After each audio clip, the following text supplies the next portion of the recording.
Gandang umaga kabayan, alas 4 na kabayan.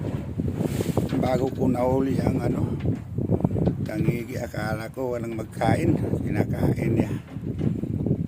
Kaya ito na siya, nakuha ko rin siya kabayan. Tangigi kabayan. Dagdag sa ipo na naman kabayan ko. Tangigi kabayan. Bago ko nakuha yan, alas 4 ng umaga kabayan. Yun yung lansa namin, kabayan.